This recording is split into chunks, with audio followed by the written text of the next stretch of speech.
이제 지난 2시간에 걸쳐 가지고 중간기를 했어요. 그래서 역사에 대한 부분이 너무 많아서 좀 어려운 부분이 있었을 것 같아요. 근데 이제 자꾸 하다 보면 주요 역사의 포인트만 잡고 계시면 될 것 같습니다. 자세한 연도 같은 거라든가 사람 이름 자세한 것들은 잊어버리셔도 될 것 같아요. 자, 오늘은 이제 신약 27권에 대한 문학적 양식, 그리고 신약 27권에 대한 전체적인 이야기의 흐름, 그리고 서신서, 그다음에 역사서, 예언서, 어느 것이 예언서고 어느 것이 역사서고 또 공동서신이 뭐고 이런 것들을 좀 주요 뼈대를 우리가 좀 다루는 시간을 갖도록 하겠습니다. 제가 화면 공유를 할게요. 이렇게 신약 27권을 한눈에 한번 보겠습니다. 한눈에 보실 텐데요.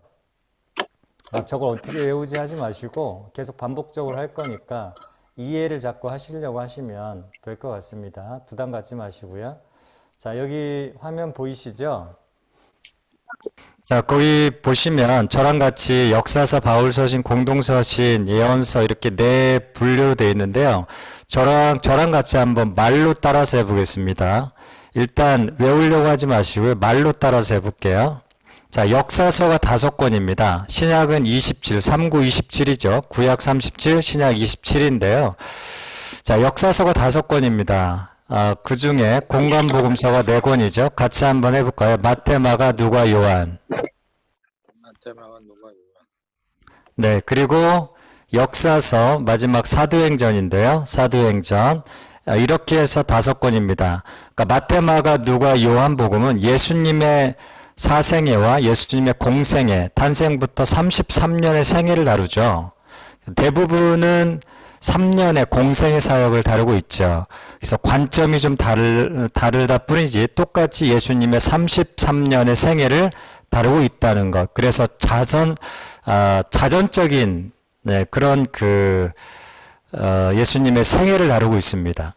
자, 그래서 역사서죠. 그리고 사도행전은 어떤 역사죠? 예수님의 승천하시고 나서 성령 강림, 오순절 성령 강림이 있고 나서 교회가 시작이 됐죠.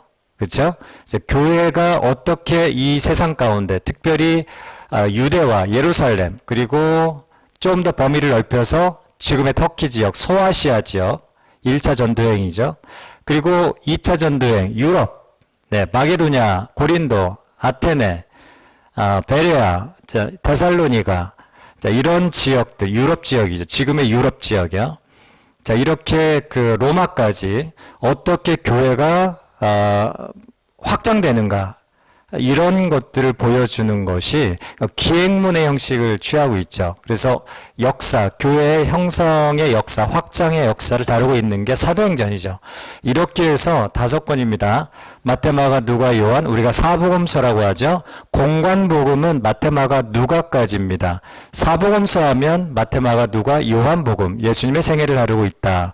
사도행전은 교회의 형성과 확장의 역사를 다루고 있다. 성령행전, 교회행전, 우리가 이렇게 5권의 역사서로 분류할 수 있겠고요. 그 다음에 서신서와 신약은 대부분입니다. 그렇죠?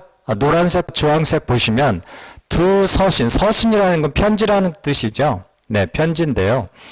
바울서신이 13권입니다. 바울서신이 13권인데요. 제가 이따 설명을 해드릴게요. 그리고 바울이 쓰지 않은 공동서신이라고 표현했는데, 그러니까 여러 저자가 있다는 이야기입니다. 바울 이외에, 예를 들어서, 야고보, 예수님의 동생이죠. 유다, 예수님의 동생이죠. 형제예요. 그 다음에 베드로, 예수님의 제자죠. 요한, 사도 요한이죠. 자, 이렇게 공동의 저자가 편지로 남긴, 서신입니다. 그래서 이 공동서신이 8권이고요. 그 다음에 마지막 요한계시록 여러분 묵시록이죠. 잘 아시는 예언서가 딱 하나 있습니다. 이렇게 해서 27권인데요. 바울서신 한번 소리내서 읽어볼게요. 시작, 차례로 시작이요. 로마서, 고린도전서, 고린도후서, 갈라디아서, 에베소서, 빌립보서, 골로새서, 데살로니가 전서, 데살로니가 후서, 디모데전서, 디모데후서, 디도서, 빌레몬서. 네, 이렇게 해서 몇 권이라고요? 13권. 바울이 지었습니다. 그러니까 27권 중에 13권이니까 거의 50%, 절반을 바울이 신약을 완성한 거예요. 대단하죠? 자, 이래서 바울 서신입니다. 그래서 이 바울 서신은요, 그냥 책상 머리에서 쓴 게 아니라 그 1차, 2차, 3차, 4차 전도 여행, 심지어는 감옥에 갇히면서까지 옥중 서신이라고 하죠. 자, 이렇게 그 구체적으로 곳곳을 돌아다니면서 복음을 전하면서 문제가 있을 때마다 그 문제에 답을 하는 형식으로 편지를 썼습니다. 교회 분쟁 문제, 여러 가지 문제들을 해결하는 답을 주는 그러한 그 서신서죠. 그래서 바울 서신이 13권이라는 것 기억하시고요. 그 다음에 공동 서신은 이제 제가 아까 말씀드렸던 바울 이외에 베드로나 요한이나 야고보나 이렇게 유다가 이렇게 공동으로 서신 편지를 쓴 겁니다. 마지막으로 이제 예언서는 아까 요한복음, 요한 1, 2, 3서, 그리고 요한계시록, 똑같이 사도 요한, 예수님의 사랑하는 제자라고 표현했죠. 요한복음에. 이 사도 요한, 어부입니다. 예수님의 제자죠. 제일 마지막까지 남아서 요한복음, 요한 1, 2, 3서, 요한계시록까지 썼습니다. 반모섬에서. 자, 그래서 이렇게 신약 27권이 형성되겠습니다. 자, 이제 어느 정도 감이 좀 오시나요? 안 오시나요? 이 정도 갖고는 감이 좀 안 오시죠?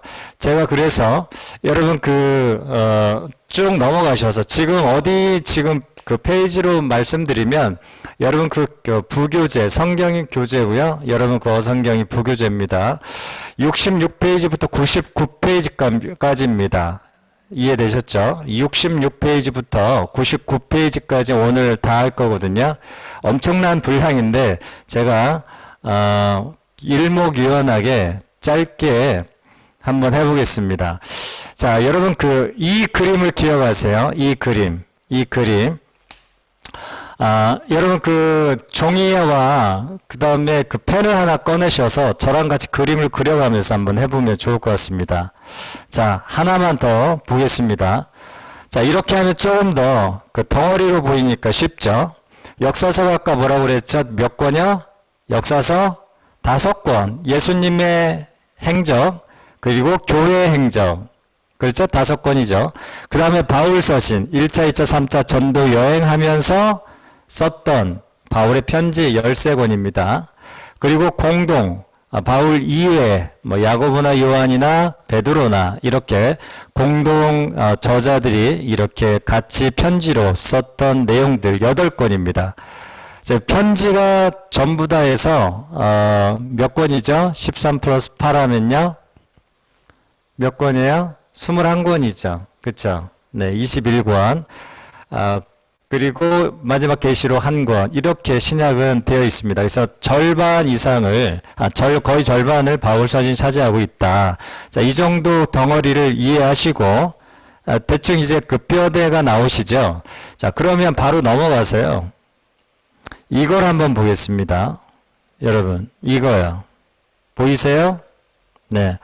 이거를 저랑 1시간 동안 그려보는 겁니다. 그러니까 이게 제일 위쪽에 보시면 AD 지금 2022년이죠. AD 원년 1년부터 시작해서 예수님의 탄생부터 시작해서 100년까지 역사가 신약의 역사입니다. 그러니까 27권의 형성되는 역사가요. AD 1년, 예수님의 탄생 원년부터 시작해서 AD 100년까지, 1세기까지의 이야기예요. 이해되셨습니까? 네. 그러니까 기록은 어디서부터 시작이 됐어요? 잘 보시면 기록, 여기 보세요. 기록을 잘 보시면 50년, 48년, AD 48, 예수님이 33년에 죽으셨죠. 부활하시고 승천하셨단 말이에요. AD 33년에.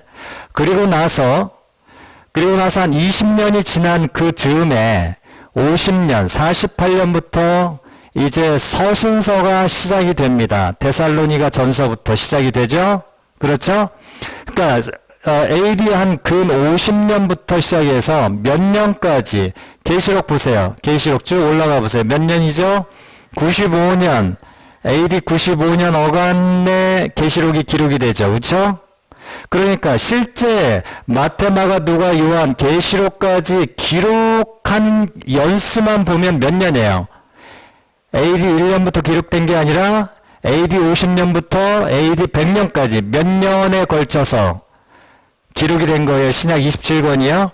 AD 50년부터 100년이니까 근 50년에 걸쳐서 마태복음부터 시작해서 계시록까지 이 성경 27권이 기록이 됐다. 이해되셨습니까?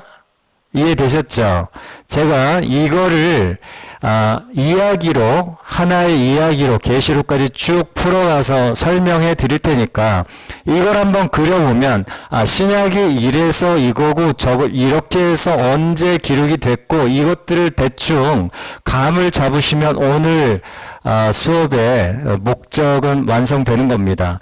자, 그러면 여러분 그 펜하고 여러분 종이 아무거나 이렇게 좀 놓으시고 저랑 같이 한번 그려보세요. 이 그림을 한번 그려보는 겁니다. 저의 설명을 들으시면서 같이 한번 그려보시면 신약이 쭉 27권이 깨지면서 전체 역사에 대한 윤곽이 잡힐 겁니다.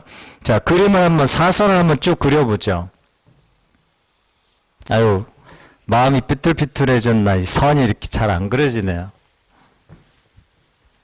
자, 선을 한번 그려보세요. 쭉 천천히요. 네, 크게 그려보시고 자, 여기 AD 1년 써보세요. AD 1년. 네, 예수님이 탄생하실 원년이죠.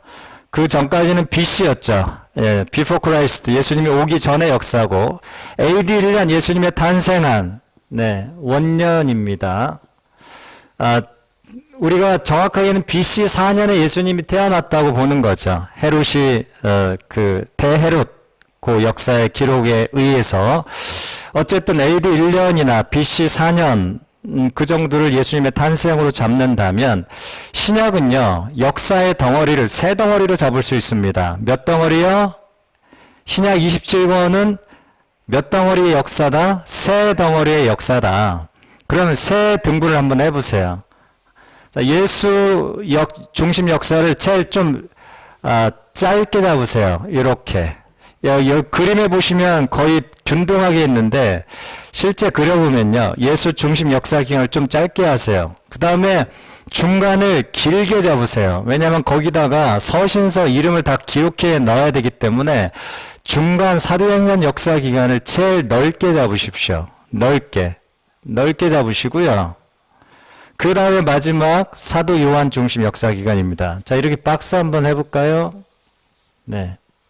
박스 하시고 그 다음에 그 중간에다가 그림처럼 사선 하나를 그려보세요. 사도 요한 중심 역사 기간 전까지. 자, 이렇게 한번 그려보셨죠?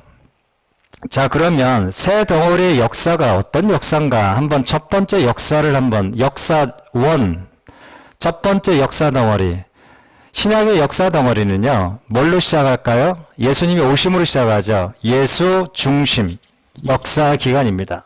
써보세요 한번.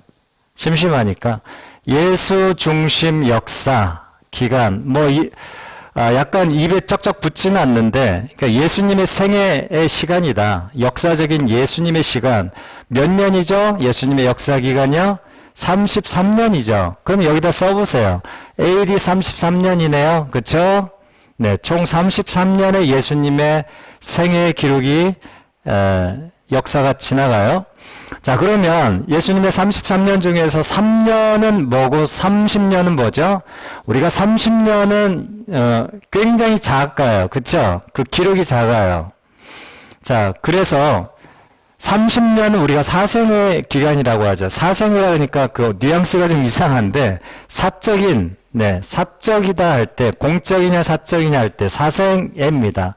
우리가 사생의 기간이라고 하죠. 네, 한자로 쓰면 이렇습니다. 네, 사생애. 네, 사생애다. 사적인 생애. 예수님의 개인적인 생애. 아직 그러면 3년은 무슨 기간이죠? 30살까지 30년, AD 30년까지 사생이었죠. 그 다음에 33년, 공생애라고 하죠. 우리가 공생애다. 네. 이 공자는 공공변소, 요새 공공변소 없죠. 중국식. 공생애라고, 공적인 그 생애의 기간이죠. 네. 예수님이 하나님의 대사로, 하나님 나라의 왕으로서 공적인 생애를 사신 거죠. 3년 동안. 네. 이렇게 되겠습니다. 그래서 공생에서 가장 중요한 게 사건이 뭐죠? 십자가, 부활, 그죠? 승천. 이렇게 우리가 가장 중요한 공생의 역사를 부활 승천으로 생각할 수 있겠습니다. 여기서 공생의 시작이죠. 네, 30살의 시작. 여기까지 이해가 되시죠? 그렇죠? 아직까지 마태, 마가, 누가, 요한복음 써졌어요? 안 써졌어요? 예수님 사실 때는, 네, 이 땅에 계실 때는 마태, 마가, 누가, 요한복음 아직 안 써졌습니다. 그냥 사신 거예요. 역사의 기간이에요. 자, 그러면 이제 여러분 그 교재 보시면 처음에 마태복음은 언제 쓰여졌고 무슨 내용이고 쭉쭉 설명이 나왔는데 그거를 그냥 한번 나중에 읽어보시면 되겠습니다. 처음부터 그거 읽고 제가 이 마태복음 뭡니다 하면 여러분 졸려요. 그래서 지금은 이 표를 따라서 전체 윤곽을 잡는 데 주력하십시오. 어차피 나중에 제가 마태복음에 대해서, 누가복음에 대해서 1장부터 마지막 28장까지 마태복음 전체 윤곽을 다 잡아드릴 거니까 그런 그 세부적인 첫 번째 여러분 66페이지부터 나오는 설명은 그냥 참고로만 읽어주시면 되겠습니다. 나중에 통독하실 때 마태, 마가, 누가, 요한복음 자세히 잘라서 설명해 드릴 테니까 걱정하지 마시고요. 지금은 전체 윤곽을 잡자. 역사의 덩어리. 자, 예수님 중심 역사 기간 이해되셨죠? 이게 뭐예요? 사복음서를 이루는 컨텐츠죠. 그쵸? 사복음서를 이루는 예수님의 실제 역사 생애. 자, 그쵸? 여기까지 이해되시죠? 그럼 이제 예수님이 승천하시고 나서 성령 강림이 있었단 말이에요. 그리고 나서 교회가 생기죠. 예루살렘 교회가 생기고 야고보, 베드로, 요한이 예루살렘 중심이 되어가지고 설교하면서 엄청난 부흥이 일어납니다. 이게 무슨 기간이죠? 마태, 마가, 누가, 요한복음 끝나고 사도행전 기간이죠. 그쵸? 네. 교회가 어떻게 확장되는가? 써보세요. 두 번째 토막. 자, 첫 번째 역사 덩어리 끝났고요. 두 번째 역사 덩어리 어떤 덩어리요? 사도행전 덩어리입니다. 예수님 이제 이 땅에 없어요. 지금은. 그쵸? 이제 사도 시대입니다. 사도. 교회 시대죠. 사도행전 역사 기간입니다. 역사 기간. 자, 교회와 성령, 12사도, 이렇게, 두 번째 덩어리예요. 자, 그러면 사도행전을 여기에서는 생각하시면 되겠습니다. 사도행전. 자, 그러면 사도행전을 생각할 때 크게 두 가지로 나눌 수 있어요. 하나는 뭐냐면 예루살렘 교회와 예루살렘 교회, 그러니까 예루살렘과 유대를 중심으로 형성된 유대인 중심의 교회죠. 그죠? 이게 1장부터 12장까지 아닙니까? 사도행전에, 그쵸? 나중에 사도행전 할 때 다시 설명을 드릴 테니까, 저거 뭐지? 너무 어렵게 생각하지 마시고, 큰 뼈대만 잡으세요. 자, 사도행전 역사 기간에 첫 번째 무슨 기간이요? 예루살렘 교회 중심. 네. 처음부터 이방인 전도 안 했죠? 처음부터 로마 안 갔죠? 처음부터 1차, 2차, 3차 전도행 안 갔어요. 바울 없어요. 지금 어떤 교회죠? 예루살렘 중심 교회죠. 여기선 베드로 중심이에요. 베드로가 대빵이에요. 베드로, 야고보, 요한 이 세 사람 중에 베드로가 수석입니다. 베드로 사도가 예루살렘 교회의 가장 리더예요. 자, 여기서 폭발적인 성장이 일어나면서 무슨 이야기가 되죠? 스데반이 사도행전 7장에서 순교합니다. 그렇죠? 스데반 순교가 이 7장에서 나오는데요. 굉장히 중요한 사건입니다. 스데반 순교를 통해서 핍박이 가공할 만한 일이 일어나죠. 그래서 그동안은 예루살렘 교회가 모이던 교회에서 어떻게 됩니까? 더 이상 모일 수가 없어요. 핍박이 너무 심해가지고. 그래서 어떻게 해요? 흩어지죠. 사방으로 흩어지는 교회가 됩니다. 그죠? 흩어져요. 사람들이. 막 흩어집니다. 그죠? 그래서 사마리아가 빌립 집사, 네, 사마리아에 복음을 전하죠. 이게 8장 아닙니까? 그리고 9장에서 누가 회심해요? 다메섹 도상에서 사도 바울이 회심하죠. 바울이 됩니다. 그리고 11장에서 무슨 교회가 개척이 되죠? 스데반의 일로 핍박된 사람들이, 받은 사람들이 막 사방으로 퍼지면서 어디까지 갑니까? 무슨 교회요? 안디옥 교회. 꼭 기억하세요. 안디옥 교회. 그래서 1차, 2차, 3차, 4차. 네. 1차 전도여행, 2차 전도여행, 바울 이야기합니다. 3차 전도여행, 그 다음에 3차 전도여행이 다 끝나고 나서 사도행전 28장이 어디에 갇혀요? 로마 감옥에 갇히죠. 이게 사도행전 마지막 28장입니다. 감옥에 1차로 갇혀요. 1차. 2번 갇힙니다. 바울의 생애 동안에 공식적으로 2번 갇히는데 28장에 사도행전 28장에 처음 로마 감옥에 갇혀요. 이게 사도행전 마지막 장입니다. 28장. 그 다음에 여기서 끝난 게 아니에요. 사도 바울이 4차 로마 감옥에서 풀려납니다. 그래서 4차 전도여행을 또 가요. 4차 전도여행. 네. 그리고 마지막 죽기 전에, 네. 이건 이제 이 감옥에서 마지막 이제 죽기 전에 감옥, 2번째 감옥이죠. 여기 더 해야 되겠어요. 죄송해요. 부족하네요. 자, 2차 감옥 2차. 네. 자, 이렇게 해서 사도행전 역사 기간입니다. 네, 2차 감옥. 자, 그러면 한 번 더 설명해 할게요. 여기까지 이해되셨죠? 여기까지는 예루살렘 중심의 교회였다. 그렇죠? 그러면 그 예루살렘 모이는 교회가 스데반의 일로 인해서 더 이상 모일 수 없어서 교회 체질이 바뀌었다. 어떤 교회로 바뀌어요? 모이던 교회에서 마지막 반대로 흩어지는 교회로 변했는데 그 가장 중요한 결과 2가지보다 하나는 사울이 변한 거. 바울로. 이게 9장이에요. 사도행전 9장. 그러면서 이방 선교를 준비가 되죠. 사울이. 그죠? 바울로 변하면서. 그 다음에 어떤 교회가 개척이 됐다고 그랬어요? 1차, 2차, 3차 전도여행. 어떤 교회에서 다 파송합니까? 거점이 뭐예요? 안디옥 교회 중심입니다. 안디옥 교회. 여기다 쓰면 안 돼요. 여기다 쓰세요. 안디옥 교회. 네. 그러니까, 사도행전 역사 기간에 2 교회가 중요합니다. 하나는 유대 지역 예루살렘을 책임졌던 예루살렘 교회, 베드로 중심. 또 하나는 뭐예요?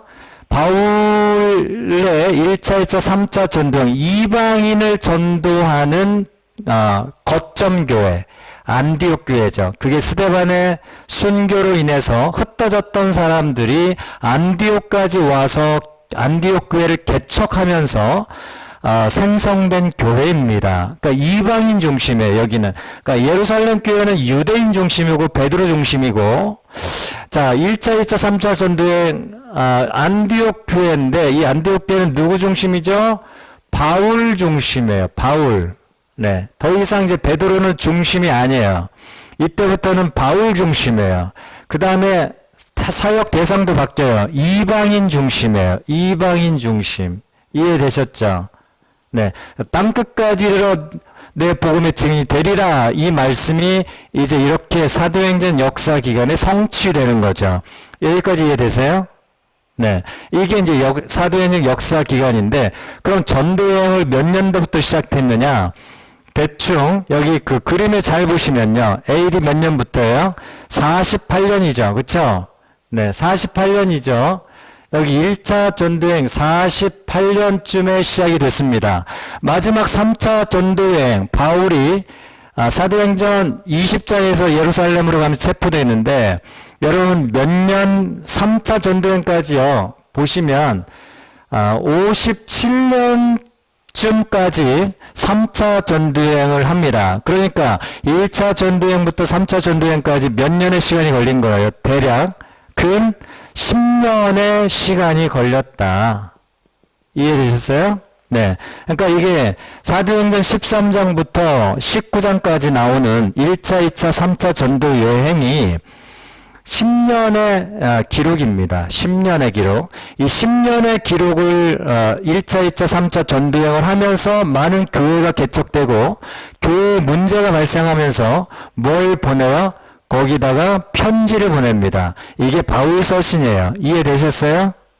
이게 바울서신이에요. 자, 그러면 바울서신을 한번 보겠습니다. 바울서신 한번 볼게요. 자, 1차 전도여행 어디로 갈까요? 1차 전도여행. 1차 전도여행은요, 아시아로 갑니다. 처음 멀리 안 가요. 아시아로 갑니다. 자, 제가 화면 공유를 한번 해볼게요. 자, 쭉 보시면,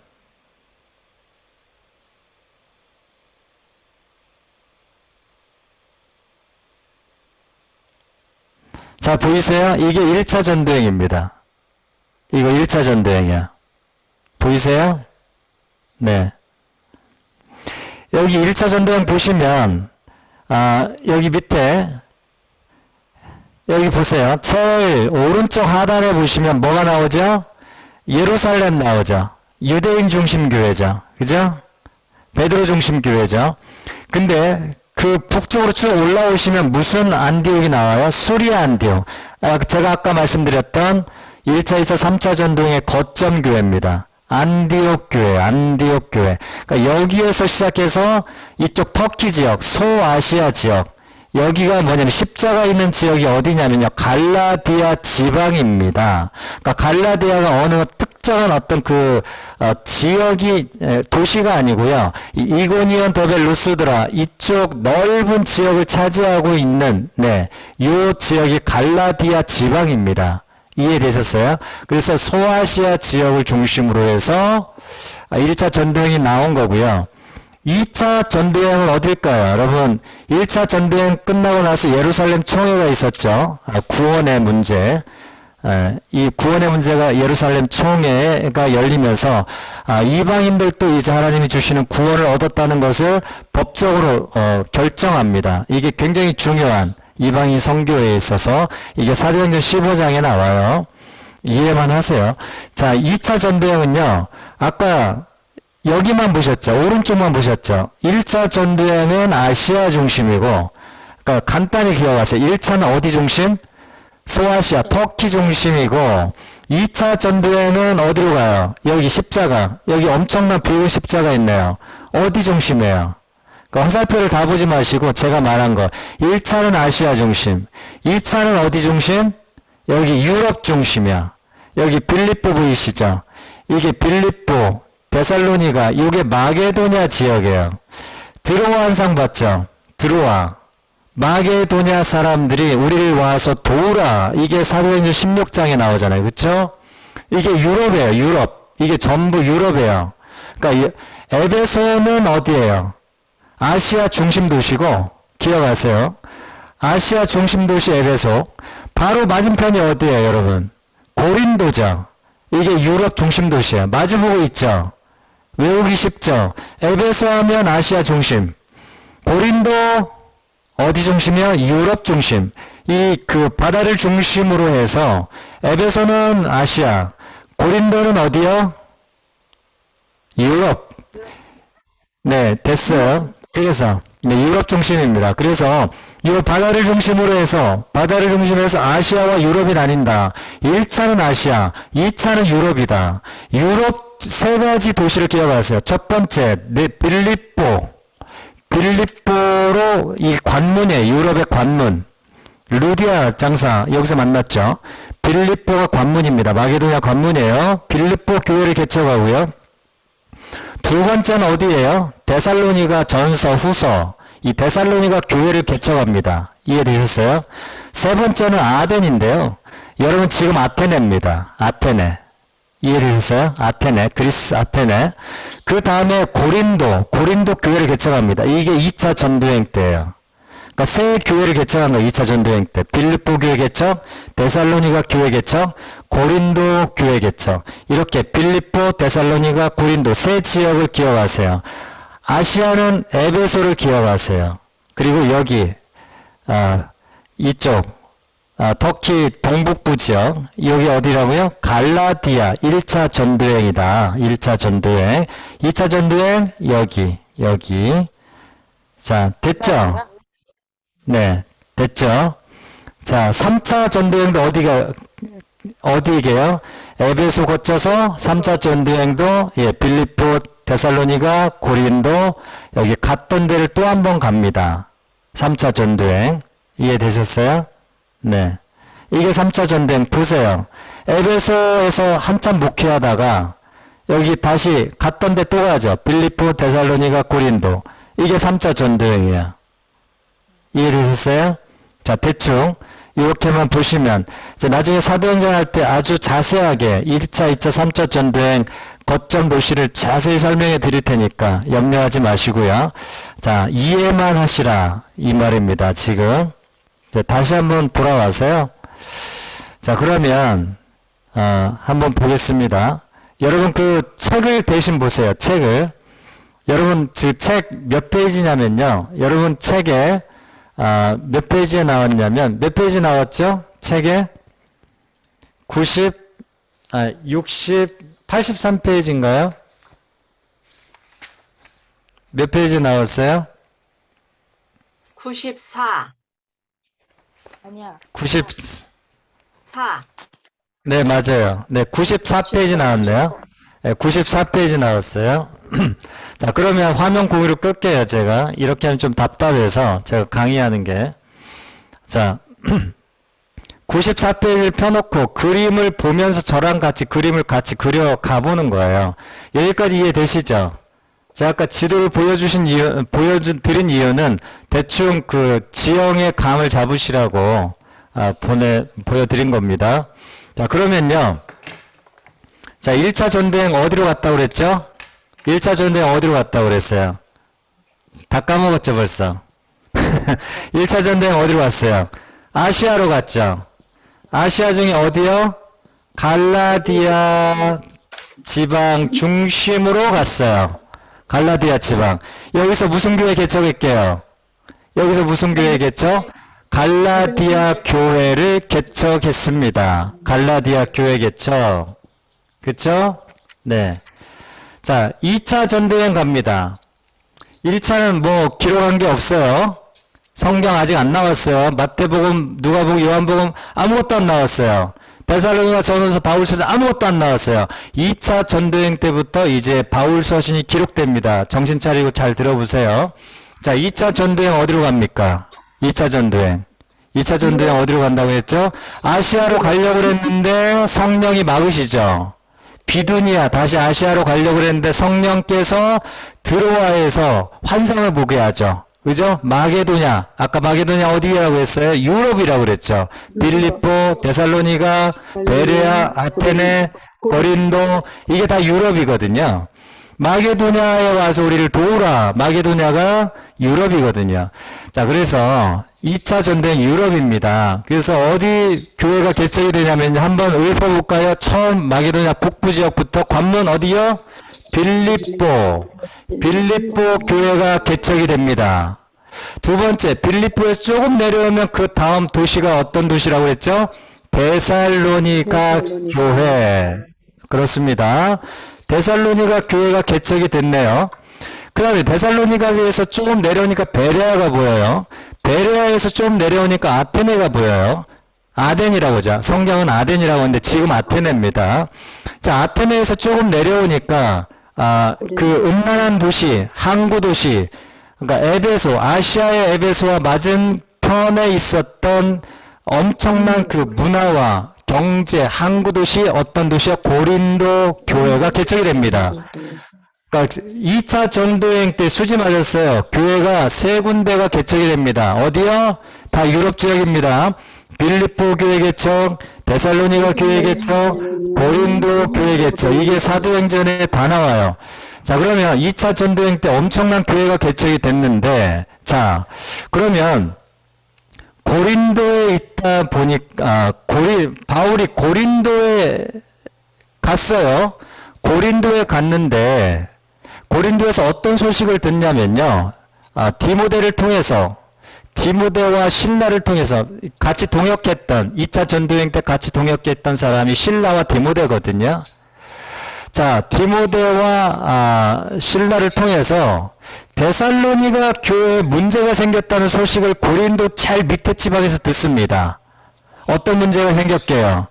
데살로니가 전서는 어떤 큰 문제는 없는데 데살로니가 후서에 재림 문제가 터졌습니다. 주님이 곧 오실 건데 왜 안 오냐?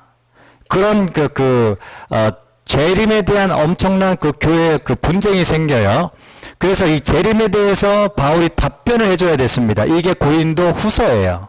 그러니까 여기 고린도 2차 전도행 때 고린도 지방에 있을 때 고린도 교회를 개척할 때 2차 전도행 때 여기서 뭘 써요? 데살로니가 전서 그리고 데살로니가 후서 거의 5, 6개월 차이를 두고 전서와 후서를 기록합니다. 이게 2차 전도행 때예요. 이해되셨어요? 대립 문제 때문에 특히. 자, 그러면 여기서 또 2차 전도행 때 하나 더 써요. 자, 2차 전도행 때 하나 더 쓴 서신이 뭐냐면 갈라디아서를 쓰게 됩니다. 자, 갈라디아서는 왜 쓰게 됐느냐? 갈라디아서에 보면 예루살렘 총회에 대한 언급이 나옵니다. 예루살렘 총회는요, 1차 전도행 끝나고 바로 이방인의 구원 문제에 대해서 야, 우리가 유대인처럼 할례를 해야 이방인도 구원받는 거냐? 그 문제 때문에 불거졌거든요. 그래서 거기에 예루살렘 총회에서 아니다. 이방인도 우리 유대인처럼 할례 받을 필요 없어. 믿음으로 구원받아. 그렇게 결정한 총회가 사도행전 15장의 예루살렘 총회인데 그 예루살렘 총회가 언급이 돼요. 갈라디아서에. 그렇다면 갈라디아서는 언제 기록된 겁니까? 1차 전도행 이후에 기록되어졌다는 이야기예요. 그래서 우리가 잠정적으로 추정하기를 1차 전도행이 끝나고 2차 전도 여행 그 기간에 갈라디아서가 기록이 됐을 거다. 그래서 2차 전도여행 때 갈라디아서를 삽입합니다. 거기 써보세요. 갈라디아서. 그럼 갈라디아서는 뭐에 대한 문제가 터졌길래 썼느냐? 갈라디아서 보시면 제2의 로마서라고 하죠. 율법과 복음의 문제에 대해서 굉장히 논리 정연하게 설득적으로 잘 씁니다. 그러니까 이 갈라디아 지방에 거짓 유대인의 선생들이 와서 믿음으로 구원받느냐? 아니야. 믿음으로만 구원 못 받아. 라고 거짓된 진리를 퍼뜨리면서 갈라디아 교회가 굉장히 혼란스러워진 거예요. 1차 전도행 때 개척한 교회가. 그 문제에 대해서 답을 주기 위해서 율법과 복음의 문제, 할례의 문제, 그 다음에 성령의 열매의 문제, 이런 것들을 갈라디아 지방 교회에게 보낸 겁니다. 그래서 갈라디아서가 2차 전도행 때 써진 거예요. 그럼 바울 서신이 벌써 3개 썼죠. 그쵸? 그럼 3차 전도행으로 가볼까요? 여기까지 이해되시죠? 이해만 하세요. 나중에 또 할 거니까 사도행전에. 지금 전체 역사 덩어리 27권을 꽤 맞추는 겁니다. 자, 그러면 3차 전도행 어디로 간다고 그랬죠? 아시아 먼저 가죠. 아시아 중심 도시 어디요? 3차 전도행. 에베소죠. 에베소에서 한참 목회합니다.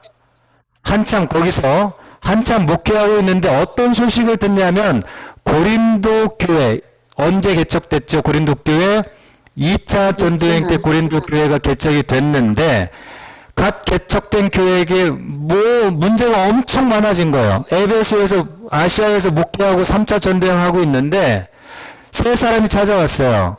나중에 고린도 전서할 때 다 배울 겁니다.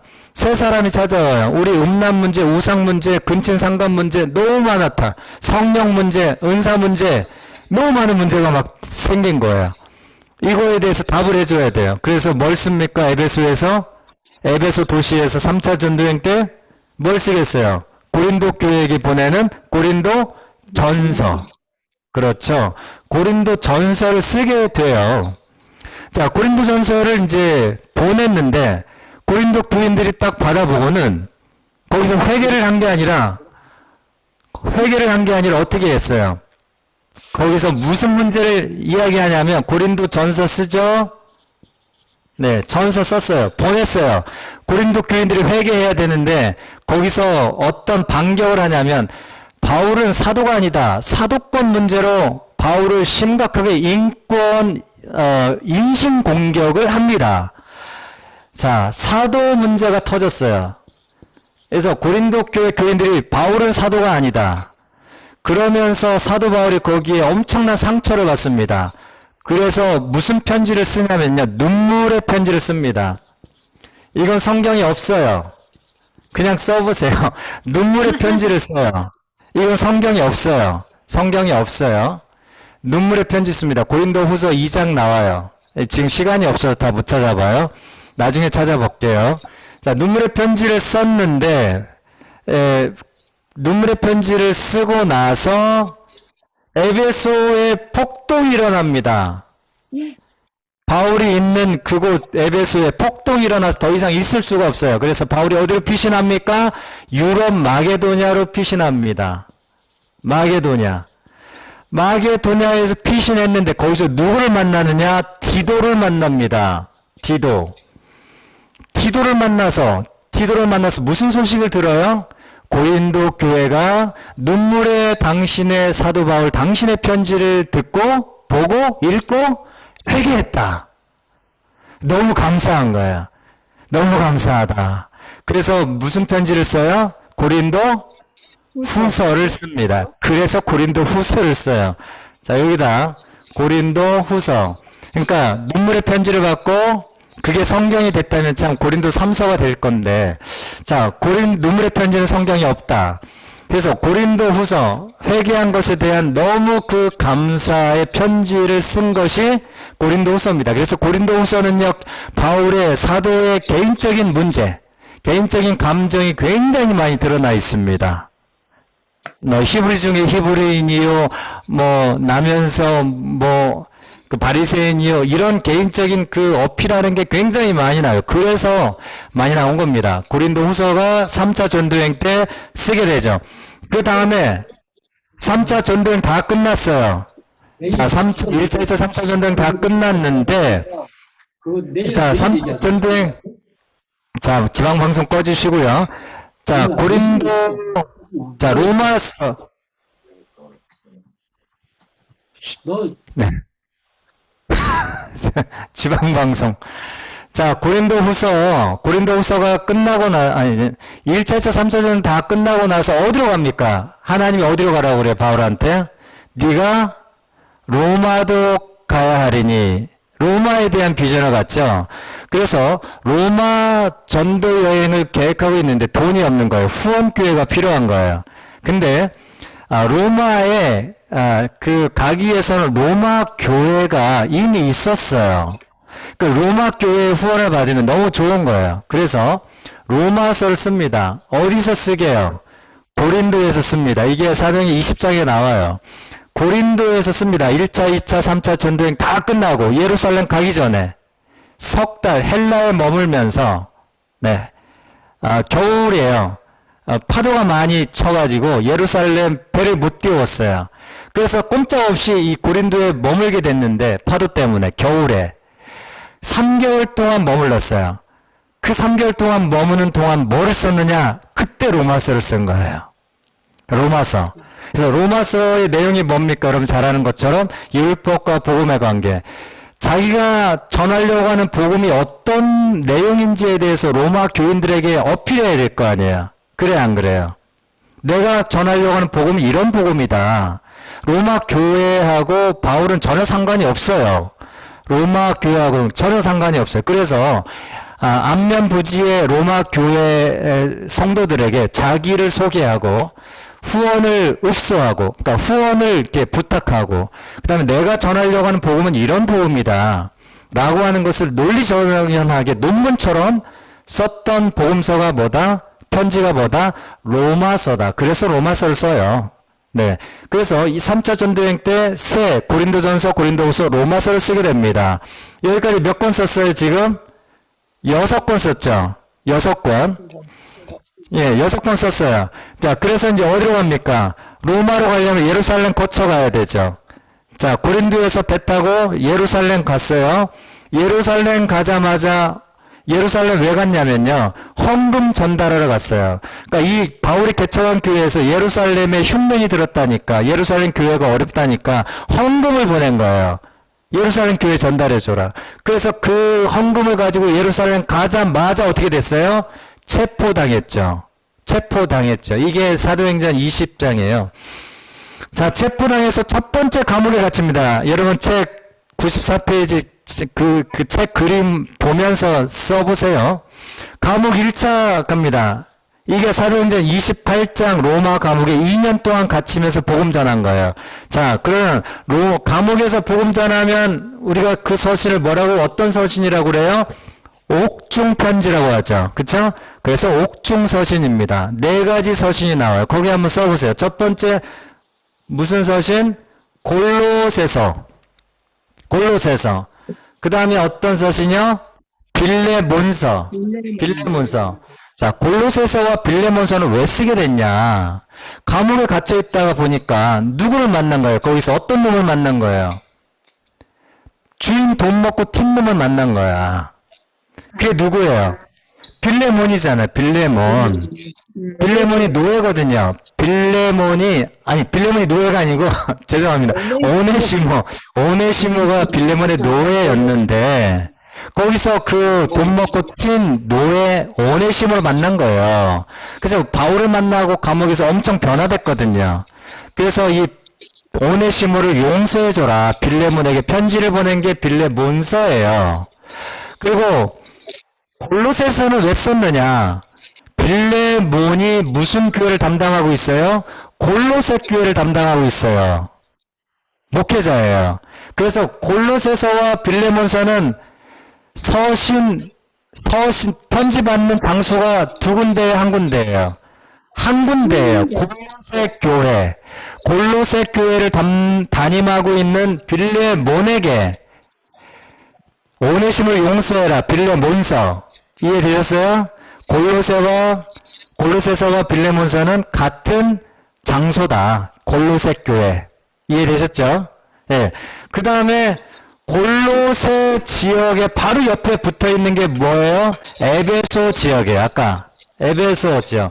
그래서 이 골로새서와 빌레몬서를 보내는 김에 에베소 교회에 보내는 편지를 같이 이렇게 디도에게, 두기고에게 보냅니다. 이해되셨어요? 자, 그러면 빌립보서도 이 감옥에 있을 때, 2년 감옥에 있을 때, 1차 감옥에 있을 때 빌립보서 쓰는데, 빌립보서는 조금 성격이 달라요. 그러니까 골로새서, 에베소서, 빌레몬서는 가까이 있는 아시아 지역 그 교회에 보낸 건데, 빌립보는 유럽이죠. 그죠? 네. 바울이 감옥에 갇혀 있다니까 자기 교회를 개척한 그 바울 선생님이 감옥에서 지금 고생하고 있는데 헌금을 해야 될 거 아니에요. 그래서 빌립보 교회가 바울 선교를 위해서 헌금을 해준 거예요. 그래서 너무 감사한 거야. 너무 감사해서 빌립보 교인들에게 감옥에서 편지를 보냈어요. 기뻐하라. 나는 감옥에 있지만 나는 기뻐한다. 이 빌립보 기쁨의 서신을 보낸 거죠. 이렇게 해서 골로새서, 빌레몬서, 에베소서, 빌립보서가 이 2년 감옥, 로마 감옥, 1차 감옥에 있을 때 옥중 서신으로 분류가 됩니다. 이해되셨어요? 네. 자, 그러면 이제 이 2년 감옥이 되고 나서 2년 감옥 끝나고 나서 가택연금이에요. 로마 시민이기 때문에 쇠고랑 차고 그런 거 아니에요. 이 28장 가택연금이에요. 좀 자유롭게 복음을 전했어요. 자, 감옥에서 2년 동안 지나가서 풀려났어요. 이게 4차 전도여행이에요. 4차 전도여행. 자, 4차 전도여행 어디로 가냐면 에베소로 갑니다. 에베소에 누가 목회하고 있냐면 자기 사랑하는 아들, 양아들 누구죠? 영적인 아들 디모데가 목회하고 있어요. 그러니까 디모데에 목회하고 있는 에베소에서 목회하고 있는 디모데에게 목회자가 어떻게 해야 되겠느냐라고 하는 것을 씁니다. 그래서 무슨 서신이요? 디모데 전서를 씁니다. 목회 서신이에요. 목회를 이렇게 해라. 누굴 세워라 이런 거. 그 다음에 똑같이 디도라고 하는 제자가 있어요. 디도가 그 그레데 섬에서 목회하고 있었어요. 그레데 섬. 지중해 그 아래쪽. 그레데 섬에서 목회하고 있는 디도에게 똑같이 목회자가 어떻게 해야 되는지에 대해서 목회 서신을 보냅니다. 이게 디도서예요. 4차 전도행입니다. 그리고 4차 전도행 이 디도서를 끝마치고 나서 어떻게 됩니까? 여기서 또 잡혀요. 이게 무슨 서신일까요? 이게 2차 감옥이에요. 마지막 죽기 전에, 사형되기 전에, 순교당하기 전에 마지막으로 감옥 갇히는 거예요. 제일 마지막. 여기서 제일 마지막 서신 뭘 보냅니까? 디모데 후서를 보내요. 마지막 디모데에게. 이게 마지막 서신이에요. 디모데 후서. 이렇게 하면 바울 서신이 다 완성된 거예요. 13권이. 이해되셨어요? 그러니까 철저히 바울 서신 13권은 어떤 서신이다? 전도행하면서 문제가 됐던 교회 분쟁을 해결하기 위해서 보낸 편지들이다. 자, 이해되셨죠? 자, 여기까지 바울 서신 다 했고요. 자, 그러면 여기 이쯤에서 이제 마태, 마가, 누가, 요한복음이 써져요. 이제 다른 색깔로 한번 해봐도 좋을 것 같습니다. 62년. 자, 감옥, 1차 감옥 때가 62년쯤이에요. 62년쯤. 그리고, 2차 감옥 때가 68년쯤입니다. 68년. 그러니까 62년 어간에, 공관복음, 마가복음, 여기 한번 보세요. 1차 감옥 때, 그 옥중서신 밑에다가 마가복음이 제일 먼저 써집니다. 마가복음, 55년부터 63년 고 어간에 마가복음이 가장 먼저 써져요. 그 다음에 마태복음, 그 다음에 누가복음, 이렇게 세, 공관복음서가 써지는 거예요. 요쯤에, 옥중서신.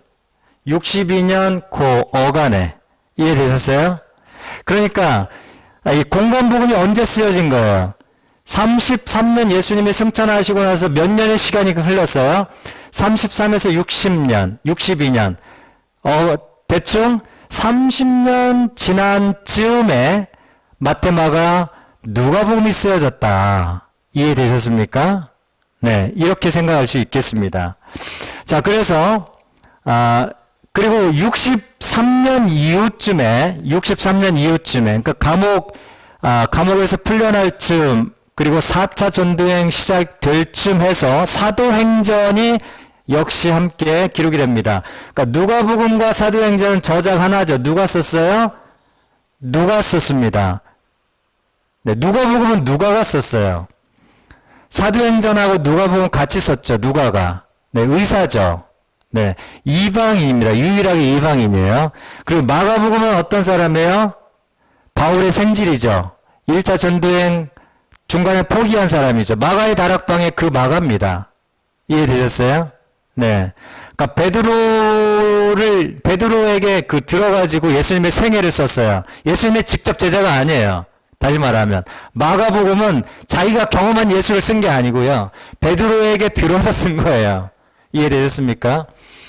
마태복음은 뭡니까? 세리마태죠. 예수님의 직제 제자예요. 그러니까 자기가 경험한 예수를 썼어요. 왕 되신 예수님, 유대인의 왕으로 나신 예수님. 그 다음에 누가는요, 이방인으로 의사 신분이었죠.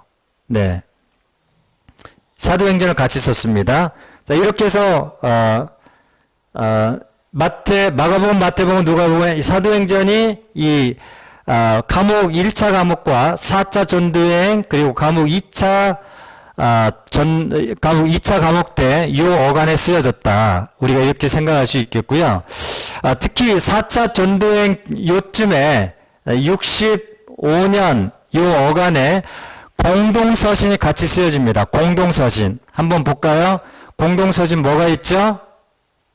공동서신. 뭐가 있을까요? 뭐가 있어요? 가장 먼저 쓰여진 거는 야고보서입니다. 예수님의 형제, 혈육, 동생이에요. 예수님의 동생이에요. 야고보. 그래서 야고보가 바울의 믿음으로 구원을 받는다고 하는 그 바울의 그 왜곡된 논쟁에 대해서 보충하기 위해서 야고보서를 쓴 겁니다. 믿음으로 구원받는다는 것을 억장내기 위해서 쓴 게 아니고 그 믿음으로 구원받는다고 하는 그 바울의 그 신학에 대해서 바울의 복음에 대해서 왜곡되게 그 가르치는 사람에 대해서 진짜 믿음이 어떤 것인지에 대해서 보충해 주기 위해서 야고보서를 썼어요. 그 다음에 뭐죠? 히브리서죠. 히브리서는 누가 쓴지 몰라요. 네, 히브리서 누가 쓴지 모릅니다. 네, 작자 미상이에요. 근데 이 히브리서의 가장 중요한 건 뭐죠? 대제사장 되신 예수 그리스도입니다. 그러니까 신약의 가장 중요한 기독론을 이야기하고 있어요. 네. 그 다음에 뭐가 있을까요? 네, 유다서가 있죠. 유다서. 네, 예수님의 동생입니다. 이단 문제가 생겼죠. 네, 예수님의 동생. 그 다음에 뭐가 있죠? 베드로 전후서가 있죠. 베드로 전후서. 베드로 전후서가 왜 쓰여졌냐면요. 베드로가 썼는데요. 65년부터 무슨 사건이 나오죠? 제가 아까 65년 어간에 쓰여졌다고 했죠. 공동서신이.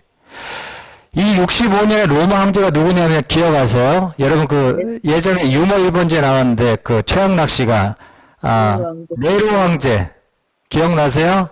네로 황제. 네, 악명 높은 네로 황제가 각오할 만한 교회를 핍박하기 시작합니다. 그래서 이 핍박받는 그 흩어진 예수님의 교회들에게 격려하고 그 다음에 힘을 복돋워 주기 위해서 베드로 전후서를 썼어요. 그리고 이단 문제도 있고요.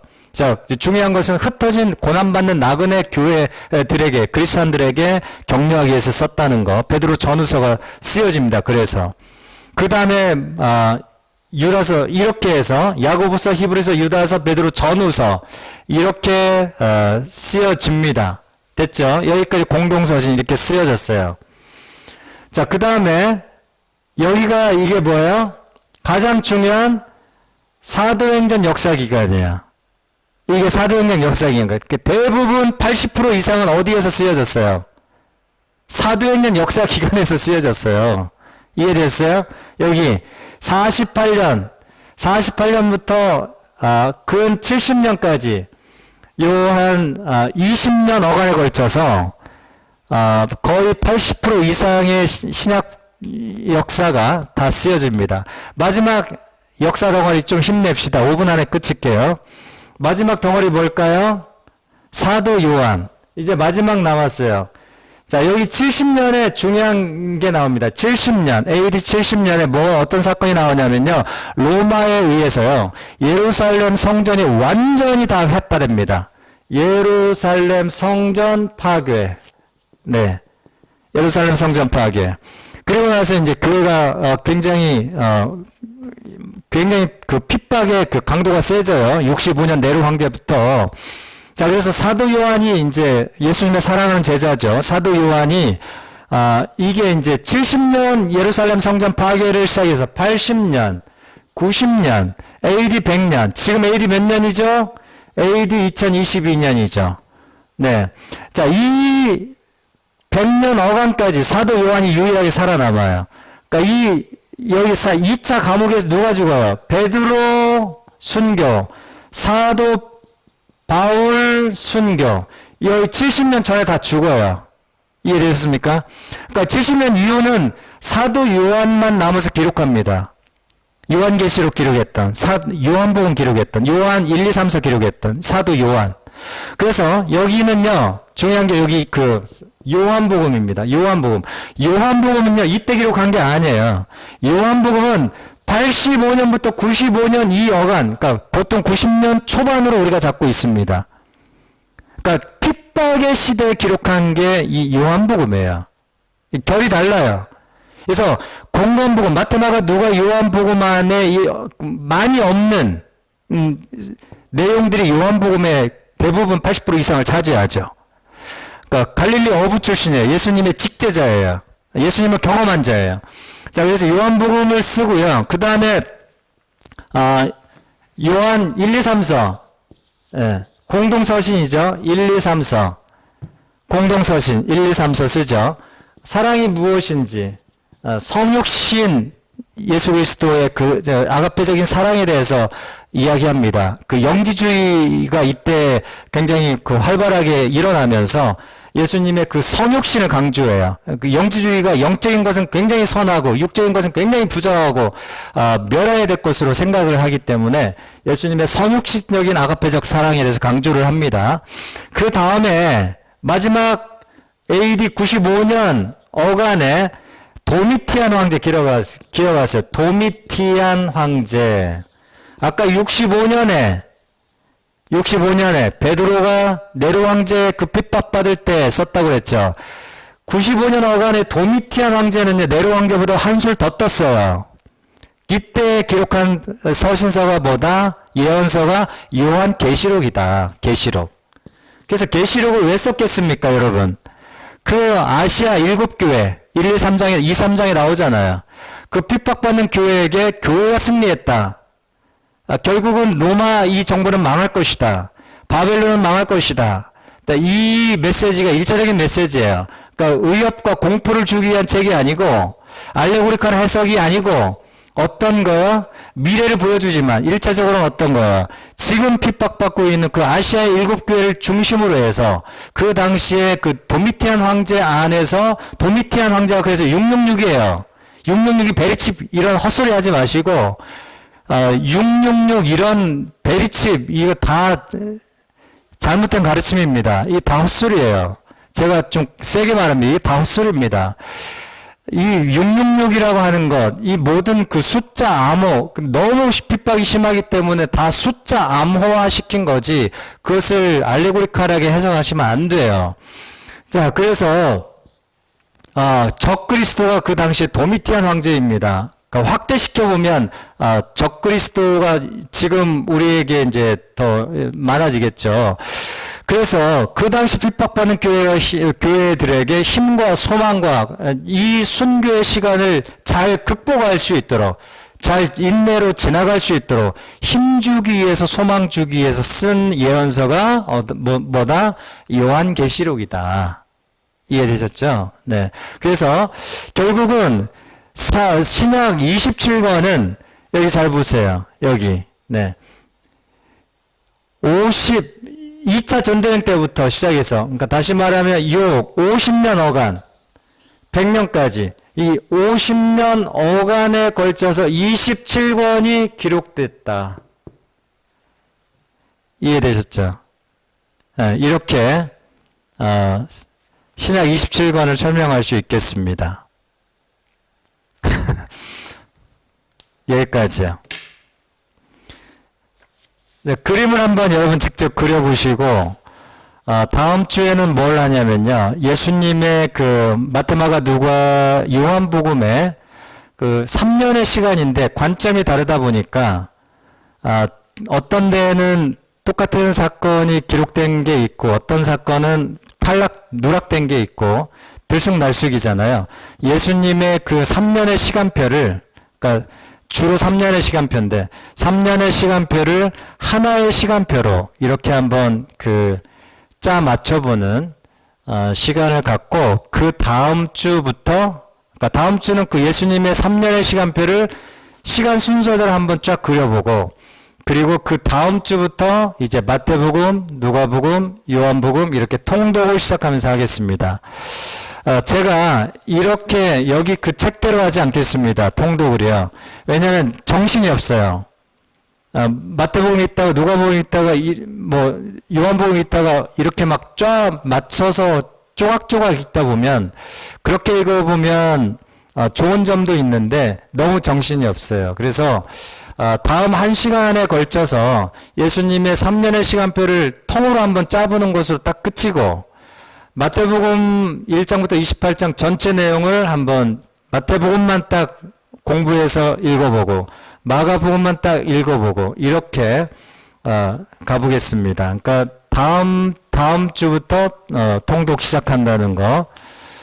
자, 여기까지입니다. 좀 오늘 범위가 좀 많아서 좀 5분 지체됐어. 죄송합니다. 제가 기도하고 마칠게요. 하나님 아버지 감사합니다. 주님, 이 신약의 1세기의 그 하나님의 역사의 시간표를 우리가 기억하고 또 하나님 돌아보면서 하나님 우리에게 다가온 이 귀한 복음이 하나님 많은 사람들의 피와 기도와 또 하나님 눈물과 하나님 헌신을 통해서 하나님 예수님의 그 엄청난 성육신적인 사랑을 통해서 하나님 우리에게 다가온 귀한 복음인 것을 다시 한번 기억하면서 하나님 역사의 그 한 순간순간을 우리의 마음 가운데 새기는 저희들 될 수 있도록 인도하여 주옵소서. 예수님의 이름으로 기도합니다. 아멘.